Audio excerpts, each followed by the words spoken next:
Hey guys, Matt with CJ Off-Road here. Today we're in the back of our Jeep Gladiator and we've got the PUTCO VentureTEC rack onto the back end of our 2020 Jeep Gladiator. As you can see, we've already got it installed here and this thing packs a ton of great features. It's going to allow you to mount a rooftop tent and give you that really rugged look in the back end of your Gladiator. It's got some tow hook mounts and it bolts up without having to do any drilling or modifying to your factory bed.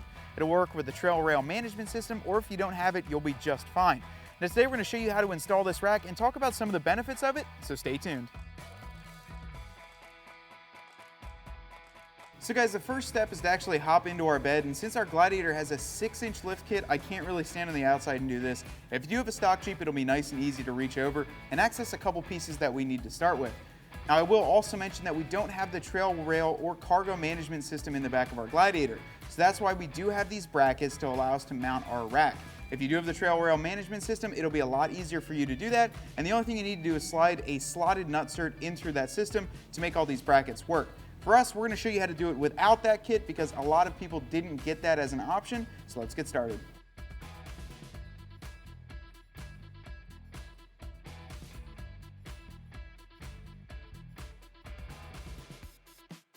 So the first bracket that we're going to grab is going to be the driver's side rear, and it's the smaller bracket. Now when you set this into place, you want to make sure that the horizontal slot is the one that you're going to be installing into the bed, and that this vertical one is going to be facing towards the front of the vehicle with it extruded out towards you. Now you're going to go ahead and grab one of the smaller 4mm Allen head bolts with a small washer and get that started into the thread. Now we're just going to go ahead and snug this up using a 4mm Allen key, and then I'll show you how we're going to align it with the next bracket, and then we can fully tighten it down. So we just got it snug there, maybe a little bit too tight. We want to still be able to kind of slot it and be able to move it around. So now the next thing that we're going to do is grab our driver's side rear bracket. And this is the bracket that's going to overlay on top of that and give us support for when we install the PUTCO at VentureTEC rack. So that's going to lay over it just like so. Now what we want to make sure we do is line this section up with the hole there. There's a front section with the hole. And then we're going to slot this hole here to line up with it. So you can see we've got those holes lined up. These are lined up into place. So what we're going to do is we're going to get this snugged up.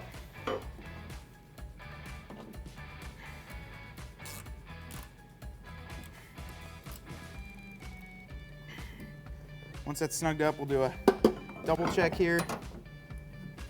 And as you can see, it did move a little bit. So now we got to just push it that way a little bit. The only reason we're doing this now is because once you have this bracket installed, you can't go back there and tighten it down, even with a small Allen key.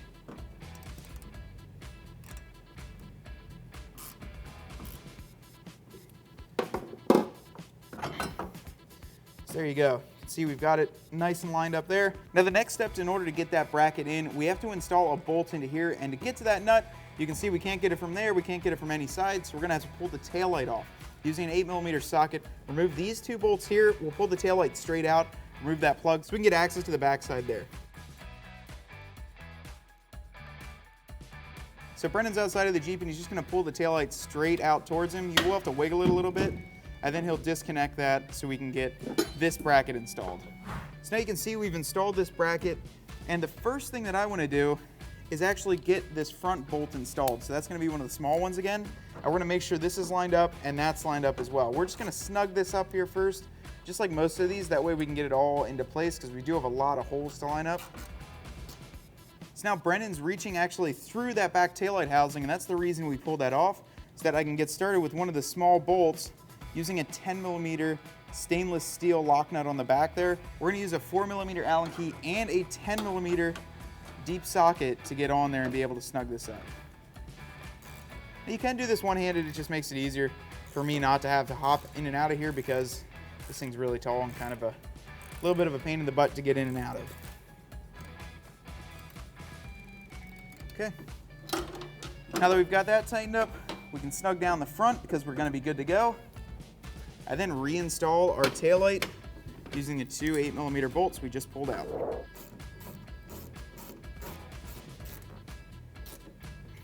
Now we can move on to the front. Now the front's gonna be kind of the same process as the back was, besides we don't have to remove anything because there already is a threaded in spot here on the bed rail. Now what you want to do is grab the driver's side front bracket or the passenger side, whichever side you're working on, and you want to make sure that the horizontal section is on the bolt hole there, and this vertical section is going to be facing towards the front of the vehicle. Now it's going to use the smallest of the Allen key bolts to get this started. We're just going to go ahead and thread this in a while.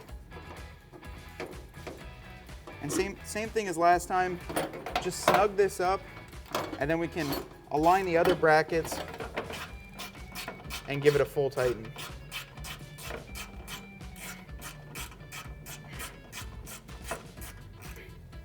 There you go. You see, we just got that snugged up. And now what we're going to do is go ahead and grab our front bracket. Now what this is going to do is actually align exactly like so. So what you're going to have is you're going to have this front section bolted on by a larger bolt, and then the rear section into the bedside. Now as you can see, we are pretty misaligned here, so I'm going to need to push this forward. See if that's closer. And that's going to be right on the money like that. So now we can tighten down this bracket. So that bracket in place, we can now slide this over, and using a smaller 4mm Allen key bolt and washer in the back, we'll get that started. And then up front, we're going to use the larger, a 5mm, and this is the only silver one in the bag, and there's only 2 of these.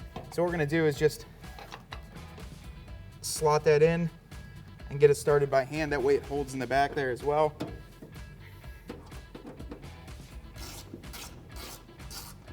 So that one's snugged up. We're going to swap out for a 5mm Allen key and get the front snugged up as well.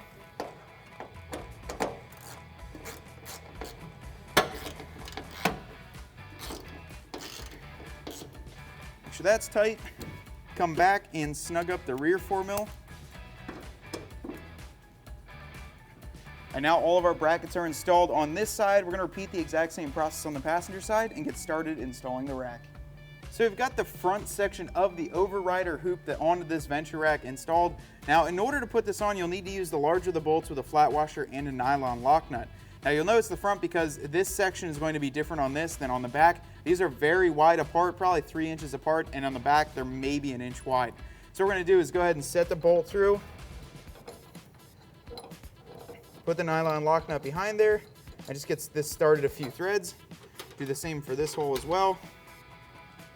So the same thing on the back of the truck, we have these 2 holes lined up. You can see they're significantly smaller in the gap in between them. We're going to be using the exact same hardware here in the rear, and that's why it's so important to line that up too as well. So we'll put that one in, go ahead and get our lock nut started on the back. Then we'll do the same for this one.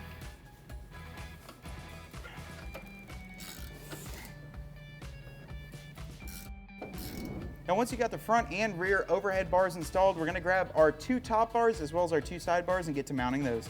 So we're now at a point that we have the front and rear on where we can start assembling our overhead bar as well as our side bar.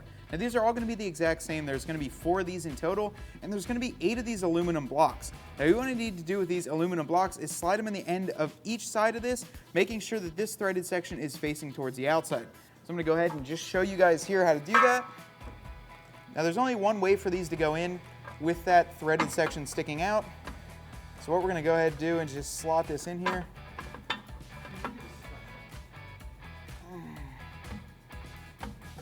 Some of them are a little bit tighter. Once you have that in, you can see on the side there is an exposed hole there for you to slot that and thread it in. So what we're going to go ahead and do is grab one of our larger bolts, get that side started, twist this around, and get the other side started.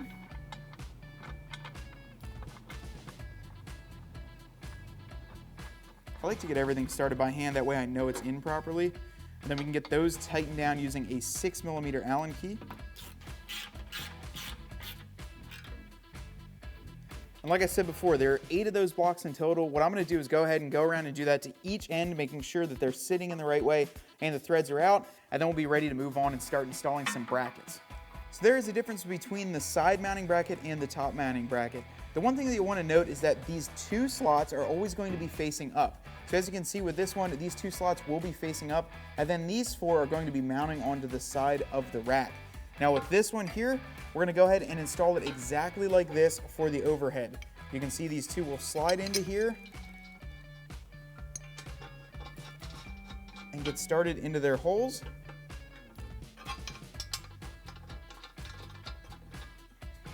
And then we can tighten those down using a 6mm Allen key. It's nice because they line up here, and it's really cut well too. It lines up.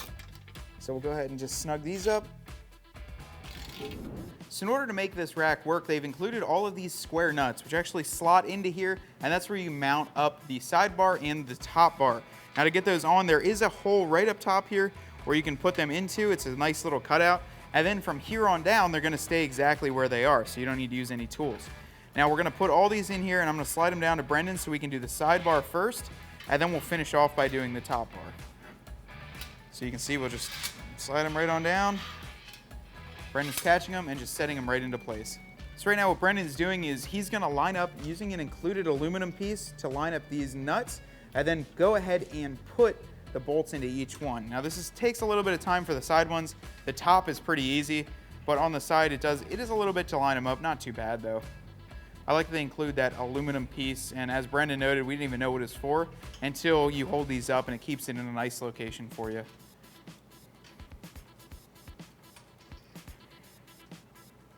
So we're gonna do the same thing up top here. I'm gonna install 4 of these square nuts into here, and then we're gonna get these lined up. So you're gonna be using the smaller M4 Allen head bolts.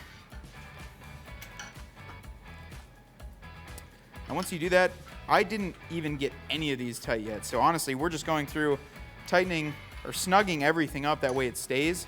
But once we have all the measurements correct on the top here with where exactly we want it to sit, that's a cool thing too. You can adjust this depending on how you're planning on use it. If you're gonna put kayaks or anything like that up top, you can do that.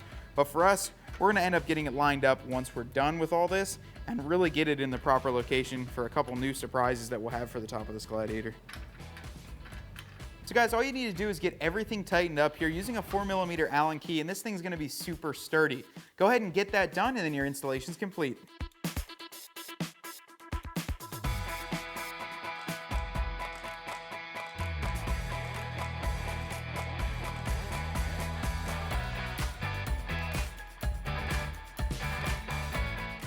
Well guys, that's a wrap. About an hour later, we've got this PUTCO VentureTEC rack installed into the back end of our Gladiator.